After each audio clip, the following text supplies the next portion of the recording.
Welcome in, everyone, to a holiday edition of the First Call podcast. Jeremy Plonk, Jeff Siegel with First Bet and Express Bet. It's a holiday because you've got Christmas, you got Hanukkah, you got all the great blessings around the world, and you've got opening day at Santa Anita coming up on December the 26th. Jeff, I know all these weekend events are near and dear to you, and you can't wait. You can't wait to get started with this Santa Anita season. And entries are drawing today, Friday, so that's good. I got plenty of to look forward to. I like to dive in. These are my presents, and I with 11 races scheduled and 6 of the stakes. I will be very happy to do the work, as they say. Look at this: Malibu, the La Brea, the American Oaks, the Mathis Mile, San Antonio, and the San Gabriel. These are all going to be very competitive and good gambling races. At least I hope they will be. And then, so we'll be doing that today and Saturday, and then maybe we'll have them posted for you on Sunday. Give you a couple of days head start at Express Bet. So we'll have that done for you, and you can look at that and do your own handicapping and be prepared for what should be a great opening day. Let's get psyched for opening day at Santa Anita. Time is measured differently here. Years, decades, generations begin to blur. This place has its own time, its own minutes, its own seconds, where old and new run in the same circles, where big is small, and small is big. It's a place where being completely in the moment is the only way for time to stand still. Time, that is. Not you.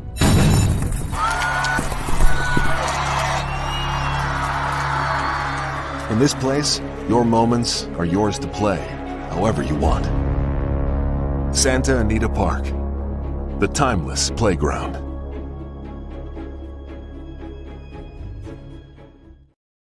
And we can't wait to play at Santa Anita. The $3 turf pick 3 back at Santa Anita, the $1 traditional pick 6, and to change the pick 3 and the trifecta minimums. That trifecta minimum going from 50 cents to $1 the way it used to be. That excites me a lot. I'm a longtime trifecta player, playing the trifecta since the 80s, and have always felt that the 50-cent trifecta really affected the payouts to a degree that it became almost an unbettable bet. Now going back to $1, and the only track in America that's really going to be $1 minimum on trifectas.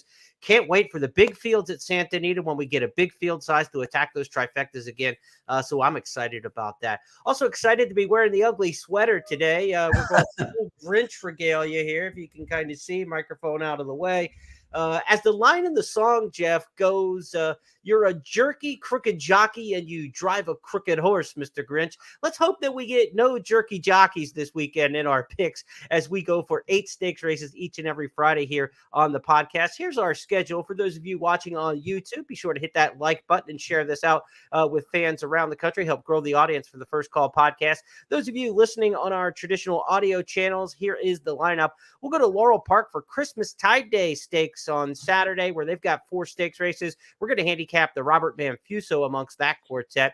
At Fairgrounds, it's kickoff day to the Kentucky Derby with the Gun Runner for 3-year-olds and Kentucky Derby points on the line.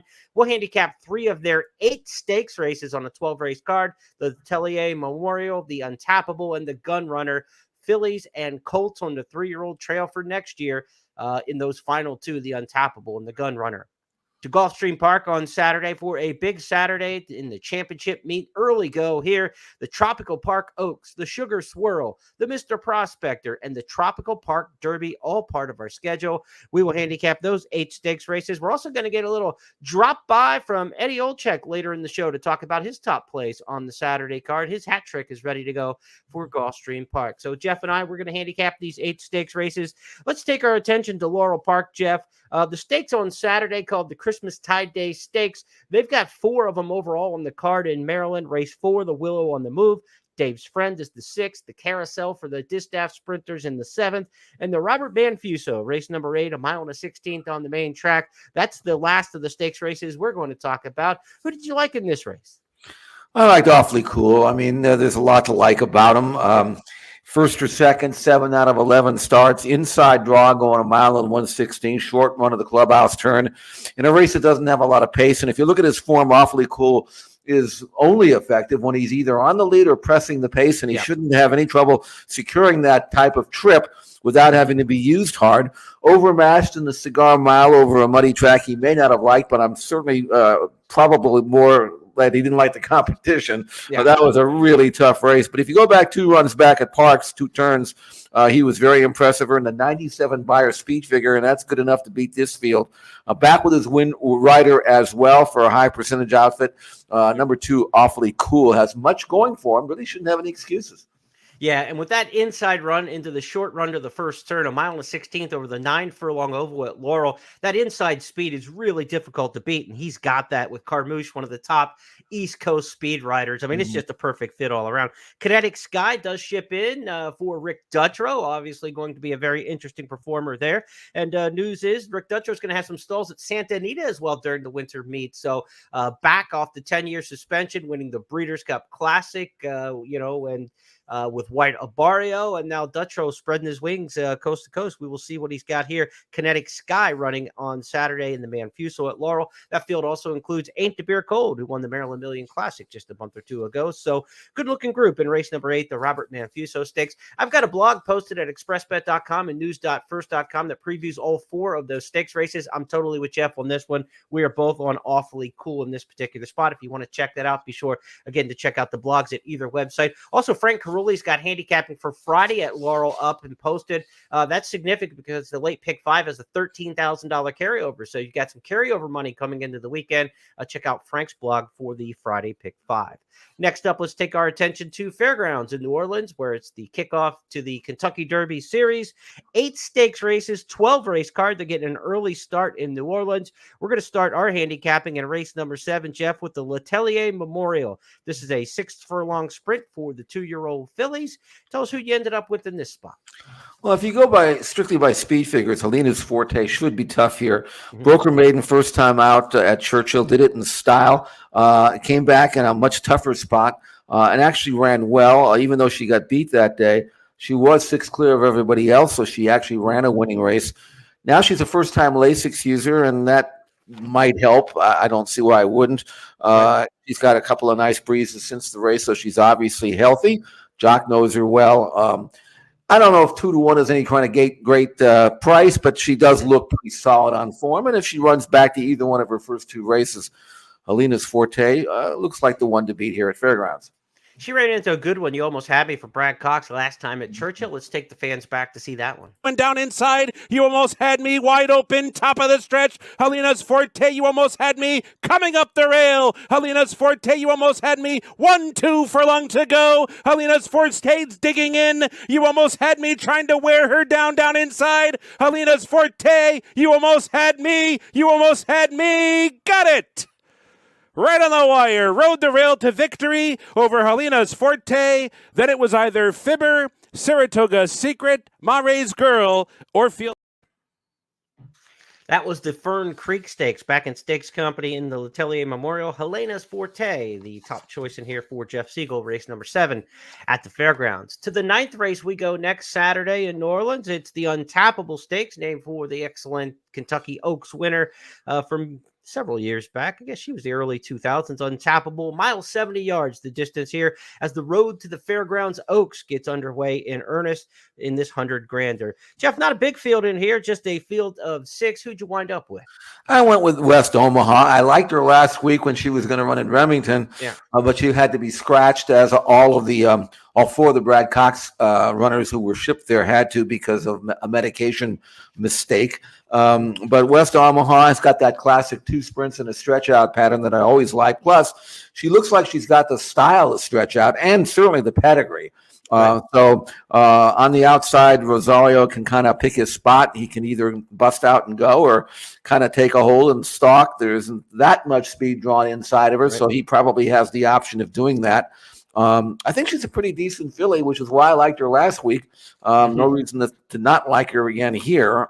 So I like at 5-2, which I think is a price that I would accept. West Omaha, to me, should be able to win this race. She made a big move in her second career start. That move forward with Travis Stone on the mic. Let's go back and take a look at it. The top of the stretch together, West Omaha, cut the corner, grab the upper hand right off the turn, pun intended, fights on. Down the center is Pula. Hey, Olivia's coming up the rail. There's one furlong to go. West Omaha has put away, pun intended. Pula's outside, Bang Bang Fury. Hey, Olivia, everybody chasing West Omaha, who's clear by 4. And it will be West Omaha, the winner on the wire. Pun intended.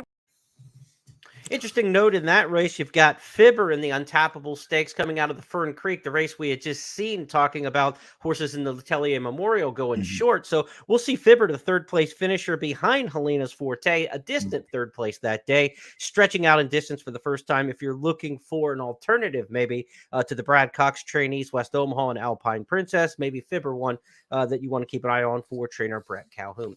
To the 12th race now, the feature on the program on a 12-race card at Fairgrounds Saturday, the $100,000 Gun Runner Stakes. This is the first of, 4 legs towards the Louisiana Derby Series. They'll end up with the LeCompte, the Risen Star, and the races all get longer in distance as we go at Fairgrounds. They start the series at 1.16 in the Gun Runner, and Jeff Nash is going to be a standout favorite in here off a big win last time out.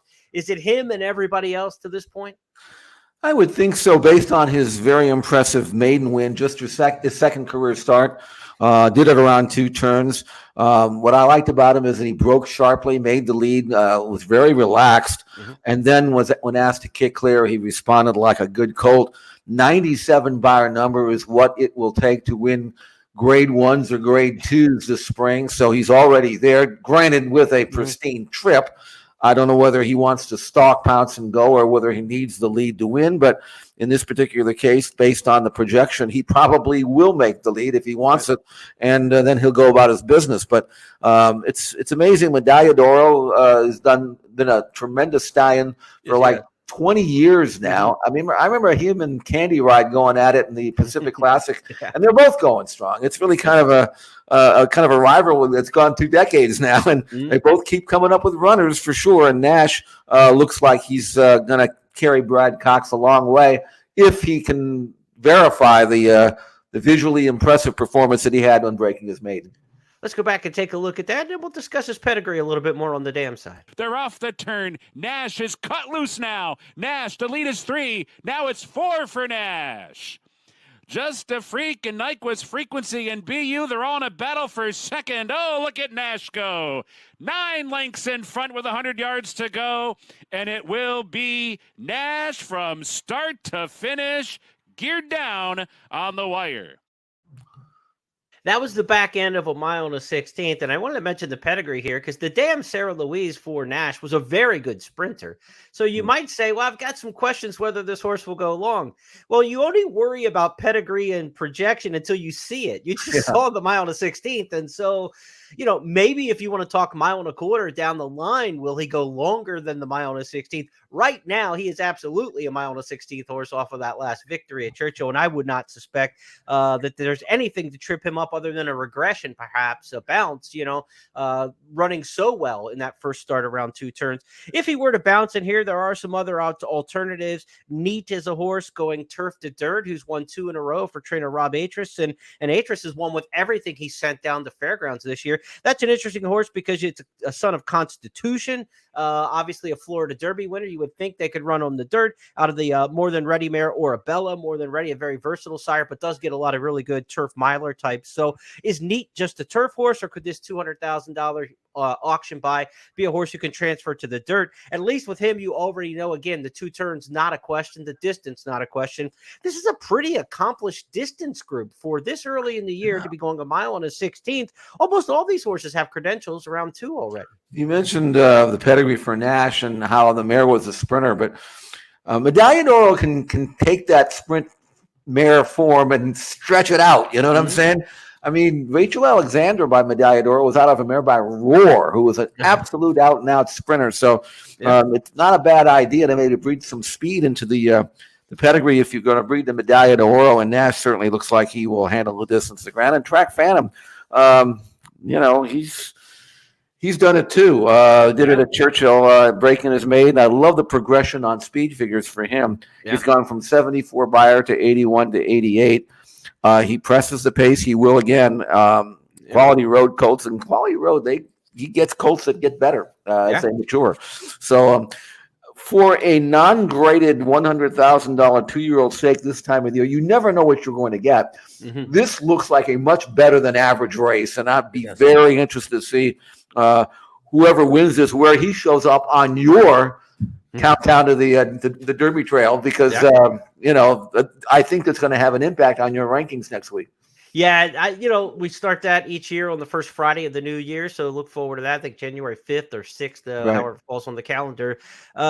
This race has a stronger feel than probably what we're going to see in the first leg or two of the Oaklawn series. Definitely going to be stronger than the Smarty Jones. Might be as strong as the Southwest Stakes when we get get around there to President's Day, because this is a really good group. And you talk about Track Phantom, same profile that we're talking about with Nash in terms of the pedigree. By Quality Road out of Miss Sunset. Jeff Bondi's just sensational sprinter. She was fabulous going short. But again, this one has already proved the goods when 2 one-turn miles at Churchill, then stretch out around 2 turns going a mile and 16th at Churchill and drew off that day. So the proof is on the racetrack, not in the pedigree with these runners. And this is a really, really good addition of the Gun Runner Stakes. Let's turn our attention next to South Florida, where we go to Gulfstream Park for 4 stakes races on their Saturday card.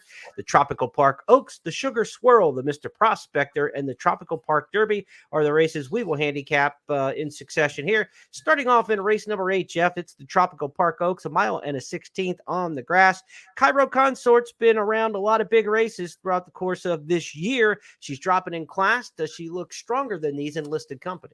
She does, and she was asked quite a bit early in her 3-year-old season this year. I mean, you look at the form from January to May, and she was knocking heads with some really good fillies, and she never backed down. I mean, she was a little disappointing in the Edgewood in her most recent start on Derby weekend, and then she was put away. But she comes back with a series of very good works at Palm Beach Downs. If you've ever seen works there or been there, you know that's a pretty deep track, and the way Todd trains them, He doesn't usually work them long on that track. What he'll do is he'll work them 5/8 and let them gallop out all the way around to the clubhouse, turn into the backstretch. So they get a great foundation there. I have no doubt in my mind that Cairo Consort is going to be plenty fit over a course that we know she likes.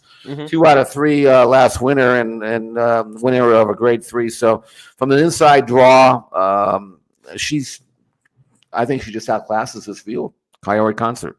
It's a good-looking bunch. Breath Away is a horse who won the Sanibel Island here back in April. We saw that one on Preakness Day in the Hilltop Stakes. Then you've got 2 for Chad Brown, Implicated, who won the Pebbles over Startup Mentality, beating just 3/4 of a length in that same race at Aqueduct back in November. So a couple Chad Browns. You got Clement with Breath Away. So if you like Cairo Consort, you say, oh, it's Irad and Todd. You're not going to get any kind of price on that one.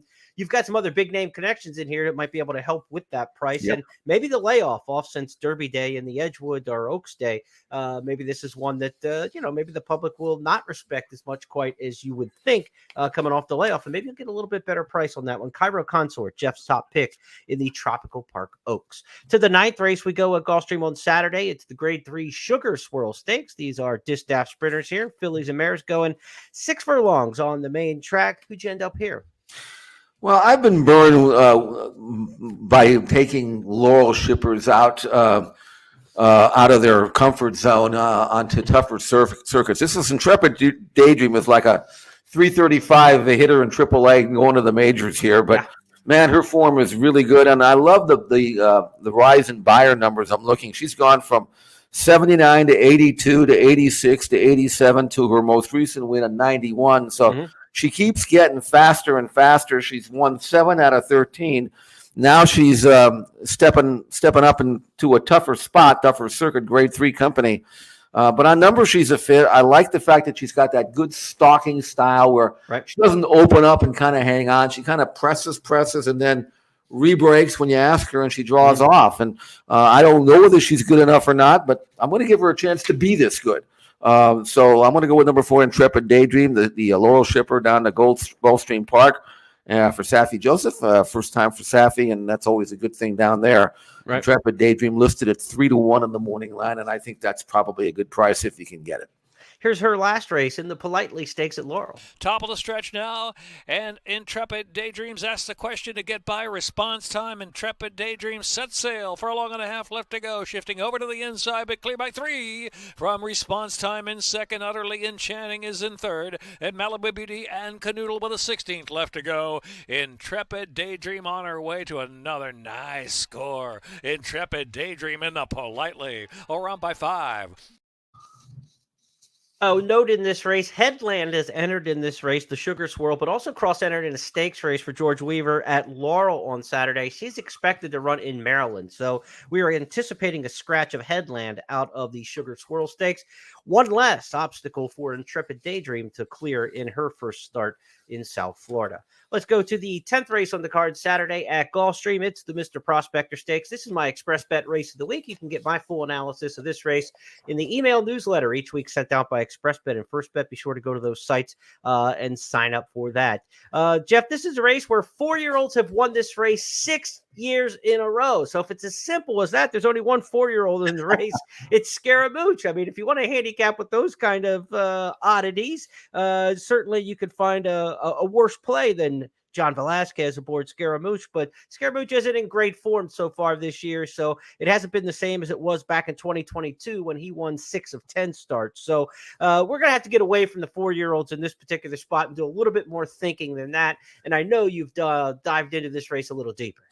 Yeah, I looked at this race, and I looked again. I go from rail to the outside before I find the pick I got. I took all the way to the 9 hole before I came up with Sibelius, and I looked at him, and this is a colt that won the Golden Shaheen.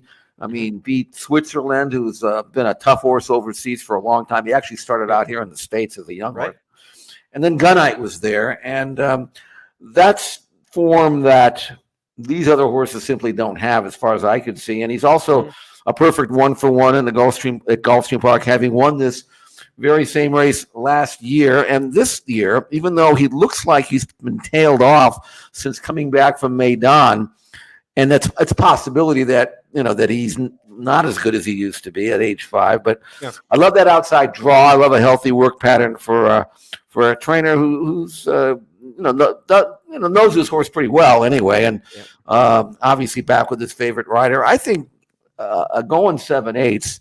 Sibelius is a horse that's got enough speed. He's not a blazingly quick horse, but he'd be able to set out there, no dirt in his face, move when he wants to move, get into his rhythm, get into his momentum, and then go on with it. He really shouldn't have any excuses. I could see it at 5-2.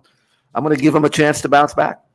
Defending champion in this race, Sibelius. Also, of course, the headline win, as Jeff mentioned, in the Golden Shaheen in Dubai. Fourth, and they're into the stretch. It's Hopkins and Gunite on the outside. The American horses 1-2. These two come into the final furlong together. Sound money between those two. Running in third, Sibelius trying to run up the rail. Switzerland is putting in his run on the outside. It is Hopkins in front. On the outside comes Gunite. Here comes Switzerland. Sibelius down toward the rail. They're coming down to the finish. And it is very close. Oh, was it Switzerland or Sibelius?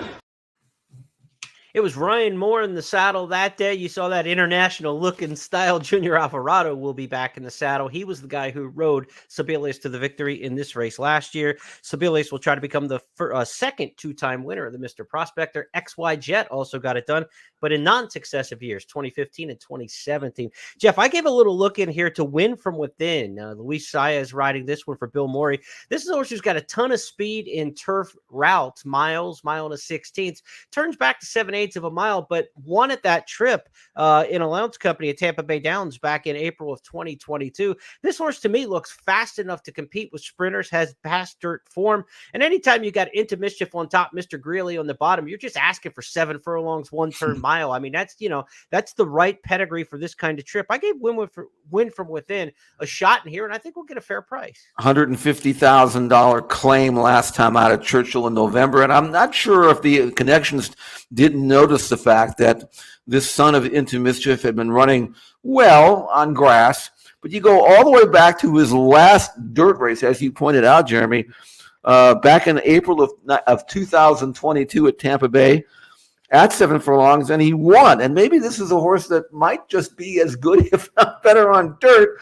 You win a dirt race, and you don't see it dirt for a year and a half after that. And I think they might have claimed him with this race in mind. I don't know, but he's always been consistent, 9 out of 19, and he's got enough speed here, maybe, to make the lead. So even though he's been routing, sometimes route horses that make the lead, that you say, well, they've been routing, it's not sprinting. But a lot of times you freshen a horse up and short him up and let him roll out of there, and they show a lot more sprint speed than you think they have, Yeah. And I'm curious to see what Saez will do, although Saez is not usually a rider who wants to wait around for anybody. So yeah, I think at 10-1, you've got an excellent gamble. And if Sibelius doesn't win or isn't quite what he used to be, your gamble here on number 4, Win From Within, is outstanding. And he is certainly one that you have to consider strongly. The veteran 7-year-old long-range Toddy in this race off of back-to-back wins in the summer. He's been off a while, but since Victor Barbosa took over this horse, he's suddenly become a fast sprinter, and it's kind of an interesting late career form change for a horse who in 2019 was a Kentucky Derby runner, long-range Toddy. He's the infamous answer to the trivia question, which horse claimed foul on Maximum Security after finishing 18th. I'm not going to drag up those demons because my blood pressure is already going up. Right. So long range, Toddy, good luck to you, but you're never going to get back on my good side, John, after that claim of foul. To the Tropical Park Derby we go next. It's race number 11 on the card Saturday at Gulfstream Park, the final of 4 stakes races. Mile and a 16th on the grass, $125,000. It still says Derby, Jeff, because there's a couple days left in the year. Of course, these are all 3-year-olds. Who'd you end up with in the Tropical Park? Tough race. Tropical Park. You never got a chance to go to Tropical Park, did you? No, I didn't either. South Florida. I think it's now a park of some sort. I don't know. But when I say park, I mean like a playground or something. But anyway, I went with Ohana Honor. He had a 2-race. It took a while for him to figure things out. Finally broke his maiden. Came back and won an allowance race stylishly at Colonial. You might say, well, okay, but he wasn't beating anything. But in the Giopani, I thought he ran really well. He was second that day to a very good colt in Northern Invader. He was given a lot to do from the top of the stretch to the wire. He was very eager through the lane. He was well clear of everybody else. Now, he was entered and scratched since that race in November. But I think he's probably okay. His work pattern, it looks like there's a gap there. But I'm going to assume that Shug wouldn't be running him if he wasn't right. And he's a 3-year-old colt who's got form against older horses. He's got form against Northern Invader that would beat this field in his last start at the Giopani at Aqueduct. So I want to go with Ohana Honor, but it's kind of a grass grab bag. I can make a case for a few of these. He's one of several that I could see win. Let's take a look back at that Giopani where Ohana Honor finished second. Appraise being asked for more now in third. Bat Flip is down towards the rail, and Ohana Honor out in the middle of the course. Northern Invader is the leader here. Now, Northern Invader spurts clear to lead by 2.5, 3 lengths with Ohana Honor now moving into second. It's Northern Invader in front. Ohana Honor giving chase. They come on for the finish, and it's Northern Invader and Jose Ortiz to win the Giopani Stakes. All right, we'll see if that one can one-up the performance last time in the Giopani and get it done in the Tropical Park Derby. For a little more handicapping advice on the Tropical Park Derby, as well as a couple undercard races on Saturday at Gulfstream Park, let's turn to our intrepid correspondent, Eddie Olczyk, with his hat trick for this Saturday exclusively for First Bet.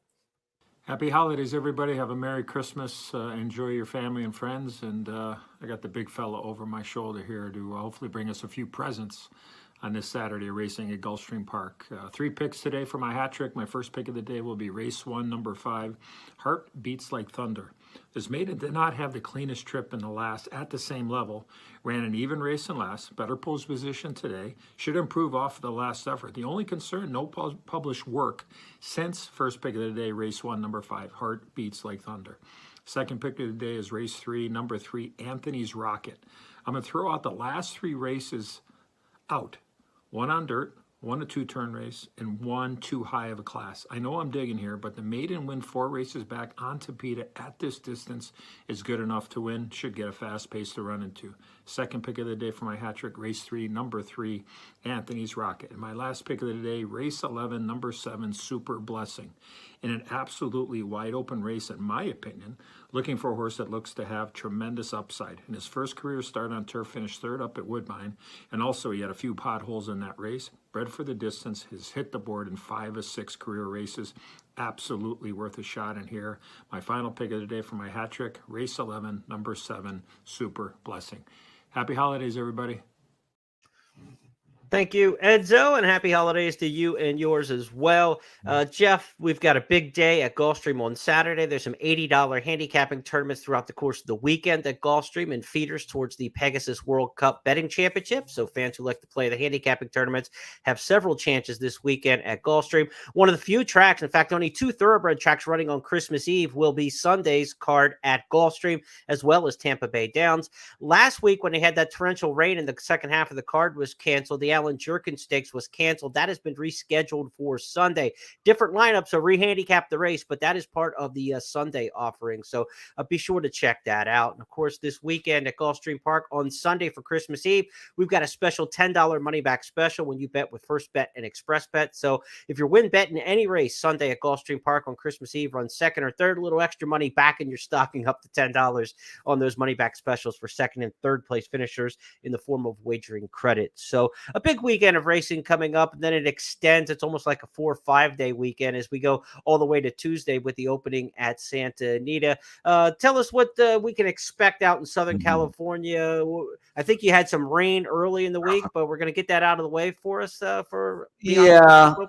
It's rained the last 3 days, and whenever it rains in my neck of the woods up here in the hills, the power goes out. So it went out at 1:40 in the morning. I was really kind of afraid that it wasn't going to get fixed until after the morning, which means I wouldn't be on the show. You made it. 6:30 in the morning, the lights went back on, so I was happy with that. And the rain still is going to be with us here, but no training the last 3 days at Santa Anita. The main track has been closed, but it should clear out tomorrow, and then beautiful weather. Good. Sunday, Monday, and then opening day Tuesday. So looking forward to that. I'll have a lot of stuff on the website, expressbet.com, also santaanita.com and xbtv.com. Analysis, wagering strategies, videos, workouts.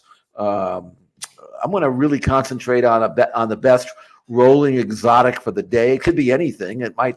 I'd like it for to be, because I like gambling on the grass.